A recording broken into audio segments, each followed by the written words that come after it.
Hey everyone, this is Keith Scott from out in Sydney, Australia. I'm one of the voices of Bullwinkle J. Moose. It's time to watch Relentless and Unstoppable. And so give it up for your main hosts, Douglas Kenny and Andy McPhee. Hey everybody, this is Doug Kenny and welcome to Relentless and Unstoppable. We have another amazing guest coming on the channel today, so please hit like and subscribe. And after this episode, please stay tuned to the RNU channel for more amazing guests. Let's get this on! Hey everybody, how you doing? Just a quick little share of why I started Relentless and Unstoppable. It was for one very simple reason, because of Doug Kenny. Nothing to do with me at all, zero. I was just coaching Doug, and he took on the coaching and mentoring, and he made all the changes. He took all the suggestions from his parents as well as my coaching, but it was all about Doug, his breakthrough and his weight loss, his willingness to accept that he is dealing with high functioning autism and other issues, but he's never quit, he's never given up. So we did one interview with him to share his story, and then we decided to start interviewing other people. And Doug has now taken over the whole channel, and he does all the interviews, he runs everything. He's just an amazing young man. So RNU was born from simply what an amazing young man Doug is, and his story needed to be shared.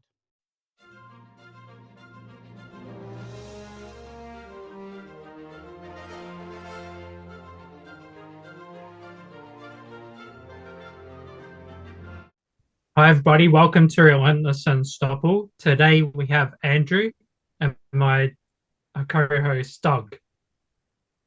How you doing, Welcome, guys? Andrew. I'm doing good. Again, thank you for having me on here. I'm starting to catch up on my podcast. I've been behind this year and being featured in podcasts. So the fact that I was able to schedule this in the summer is pretty awesome. So thank you again. No problem. We're glad to have you. So, Andrew, where are you at the moment? I guess state-wise, currently Connecticut. Probably after this, or I'll probably be playing a M&O, Noah Meat. I'm also do a lot of video games. Do a bit of video games, mostly Japanese role-playing games, like stuff like Final Fantasy, Nier Replicant Automata. Like those games are pretty much my jam. I just enjoy the storylines for those. Been a little basic. We haven't had too much time, but that's the price of adulthood. Priorities, right? Yeah, it gets busy. Sure. Yeah. So fire away, Brendan. So, how did you become? You'd said you taught in the school a bit and everything like that. How did you become involved with the school, and what do you teach exactly? Okay, good questions. I try to keep because if you look to my LinkedIn, because I kind of republished back in April a public speaking website, because I've been doing public speaking for a few years in the States. I have to remind myself that this is like a worldwide podcast, so I have to be kind of mindful.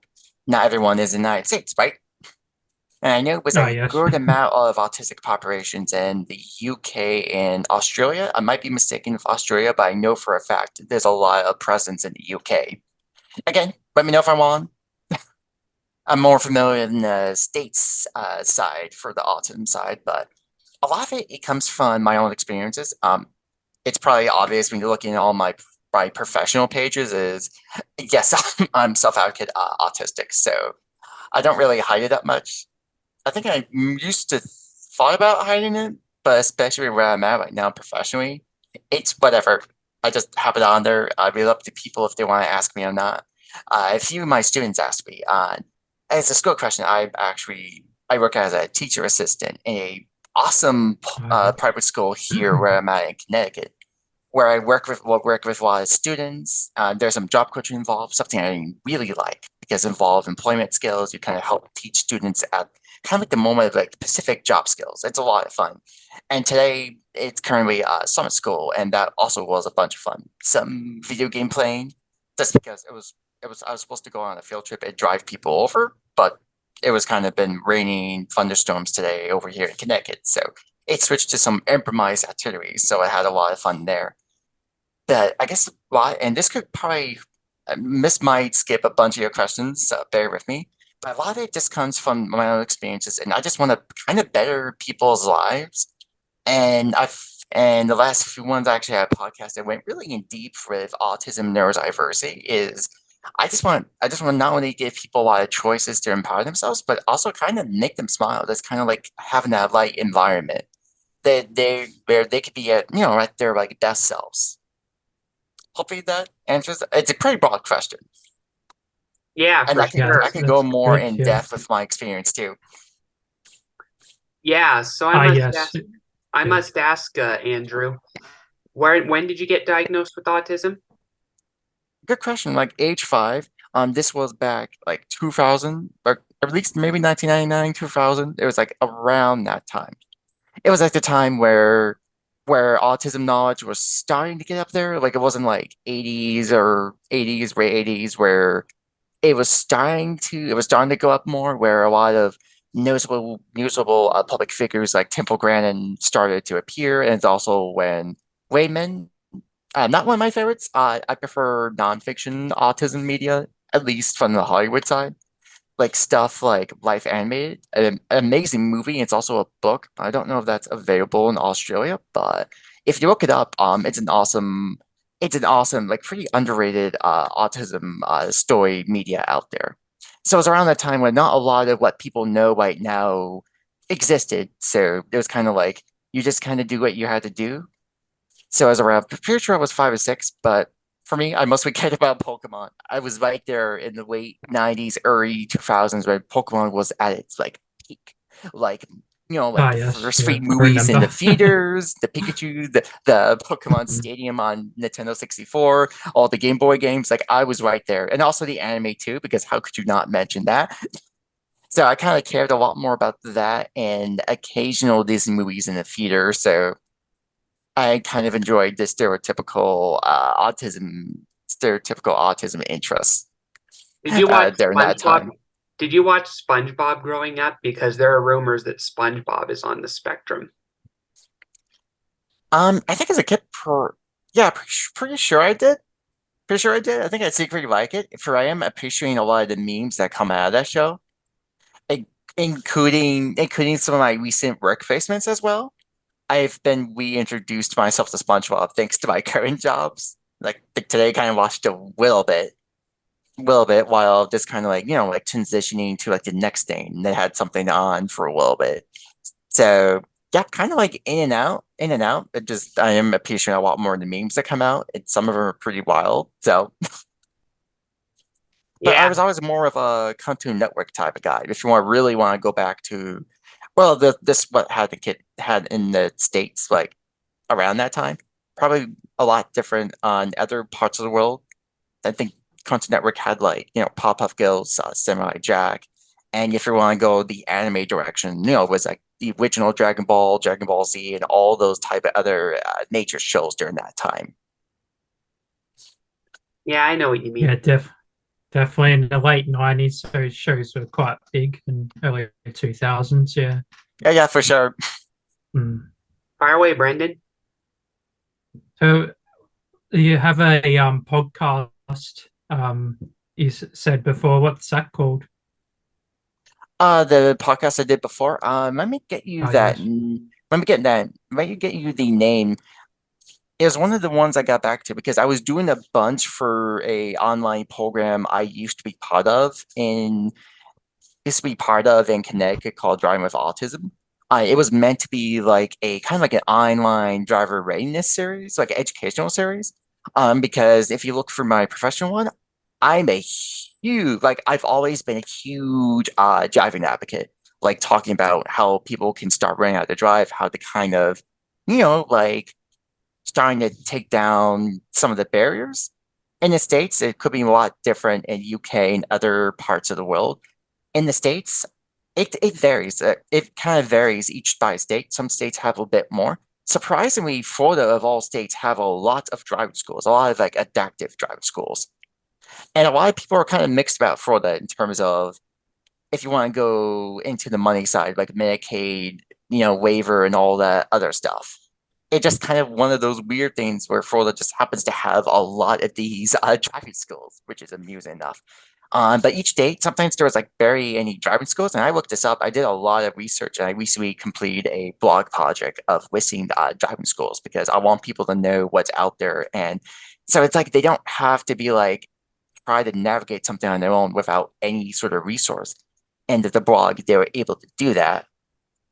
Shameless plug, and I could probably send my website and everything else to all of you after this podcast. That'd be great. We'll promote anything you have for us. I think I'm getting you the name. I usually am a multitasking type of guy. Okay, I got the. I can also email you the podcast I mentioned. It's part of a place called the Autism and Brain Institute, and it's something I did back. I think it was June, like it was around June, or it could have been a few months ago. Like podcasts, they do take a while.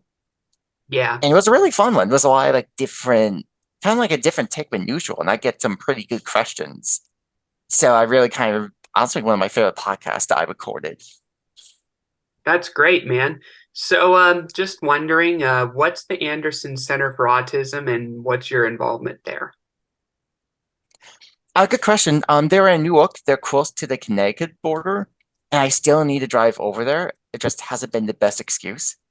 I'm a type where I did a lot of outreaching, and if I want to, I could drive to whatever autism place I want in the New England area, like states in Connecticut, Massachusetts, Rhode Island. That I always like to kind of get to run autism organizations because I just like to network and because I do a lot of public speaking, I want to kind of reach out and kind of present my topics to people and kind of get some. I like to kind of collaborate with people.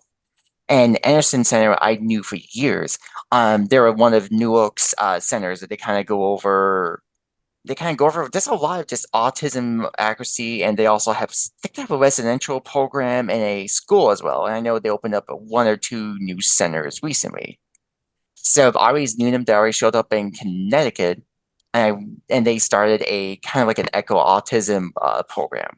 It's kind of like an online, it's like a gathering of professionals, and they wanted to get an autistic perspective, and and I was like, why not? I've been wanting to be involved with them for a while, and that's kind of what happened. And after a while, I recently, at least like 2 months ago, got hired for being in a consultation training board where they kind of help, like local schools and other providers on certain topics. Let's say I'm gonna come up with one because I'm not supposed to reveal all for obvious reasons. Let's say if they want me to talk about, let's say, driving. If they want to talk about that, I kind of do like a training of sorts. So it's kind of like something to be able to help. And I'm always enjoy the consulting scene, like be able to talk with parents and officials and professionals there. That's pretty impressive. When you multitask, does it affect the autism, like make you stimulated or something, or? I guess it depends, and it'd be a lot easier if I had two computers. I'm actually doing this on a laptop. And then sometimes I may be taking notes in case if it's like someone brand new that I'm not too familiar with, or just wanted to reach out with notes. So on the most part, I can get by, but if there's too much, I just focus on one singular thing, if that makes sense. Yeah, it does. Far away, On the most part, it's pretty good, especially if driving, because you do need to multitask. Absolutely, you do have to keep an eye on so many different things. So, like for that, you have to be top notch with multitasking. I see. Far away, Brent.